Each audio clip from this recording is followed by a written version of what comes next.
Hello everyone, আশা করি তোমরা সকলে খুব ভালো আছো। এই ভিডিওর মাধ্যমে আমি শেখাবো কিভাবে প্রেজেন্টেশন বানাতে হয়। তো সবার প্রথমে আমি একটা নিউ স্লাইড নিয়ে নিচ্ছি। তো সবার প্রথমে আমরা দেবো একটা হেডিং, তাই আমরা টাইটেল স্লাইড নিয়ে নিয়েছি। এবার এখানে যে লেখা আছে ক্লিক টু অ্যাড টাইটেল, সেখানে আমরা কিছু লিখব। এখানে আমরা লিখব ওয়েলকাম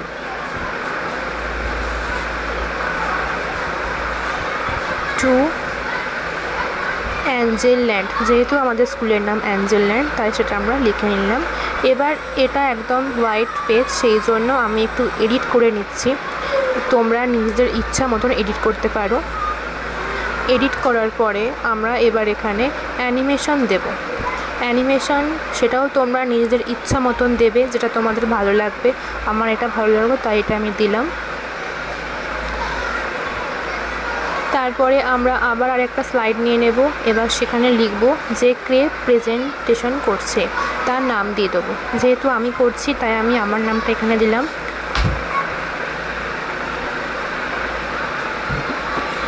এবং তার সাথে একটু এডিটও করে নিলাম, যাতে দেখতে আরও ভালো হবে।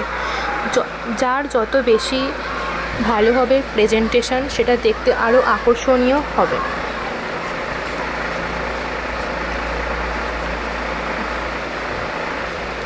লেখার সাইজটা একটু বড় করে নিলে সেটা দেখতেও ভালো লাগবে এবং সহজে আমরা সেটা পড়তেও পারবো। নেক্সট আমরা আরেকটা স্লাইড নিয়ে নেব। এবার আমি নেব লোটাস ফুল। ওপরে হেডিংয়ের জায়গায় লোটাস লিখেছি এবং তার নিচে আমি লোটাস নিয়ে কিছু কথা লিখছি। লোটাসের বাংলা অর্থ হলো পদ্ম ফুল। তো সেটা নিয়ে আমি এবার কিছু কথা লিখছি, দেখো।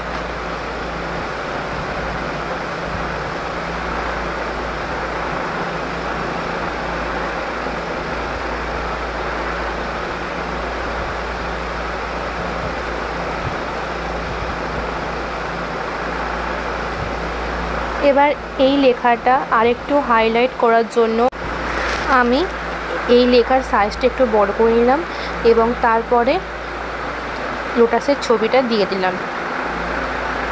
এরপরে আমি সাইজটা করে নিলাম নিজের মনের মতন। এবার আমি দেব অ্যানিমেশন। কি অ্যানিমেশন এখানে দিলে আমার ভালো লাগবে বা যেটা দেখতে ভালো লাগবে সেটা আমি দিয়ে দেবো। দেওয়ার পরে একটা নিউ স্লাইড নিলাম আমরা। এবারে সেটা নিয়ে আমরা কিছু লিখব না, শুধুমাত্র ফুলের নাম রোজটা দিলাম। দেওয়ার পরে এডিট করলাম, লেখাটা মাঝখানে আনলাম, তারপরে আমরা রোজের ছবি আমি দিয়ে দিলাম, দেখো।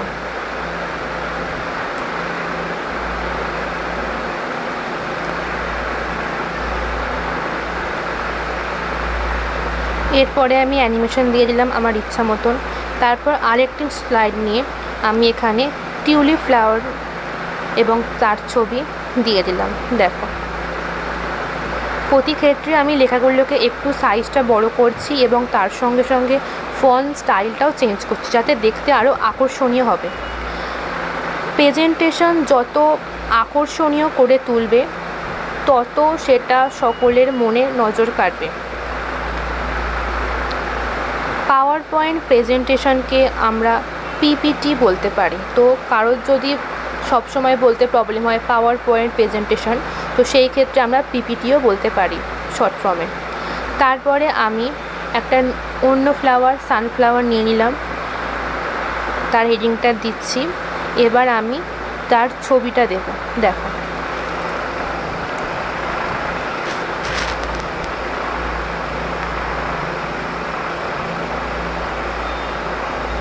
এরপরে আমি আর কোনো ফ্লাওয়ার দিচ্ছি না, অনেকগুলো স্লাইড হয়ে গেছে। তো লাস্টে সবাই লিখবে থ্যাঙ্কস ফর ওয়াচিং বা thank you so much, thanks লিখে আর কি পিপিটিটাকে এন্ড করবে। তো আমি এখানে লিখে নিচ্ছি থ্যাঙ্কস ফর ওয়াচিং। তার সাথে একটু এডিটও করে নিচ্ছি, যাতে দেখতে ভালো লাগবে। এবার আমাদের সমস্ত স্লাইড রেডি হয়ে গেছে। এবার আমি শো করব, দেখো।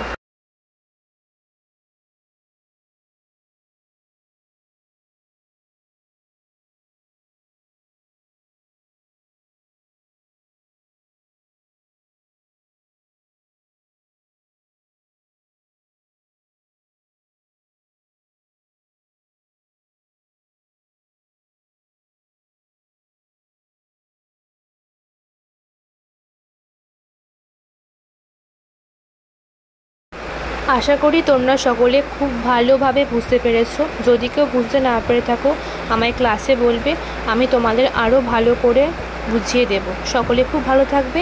Good bye.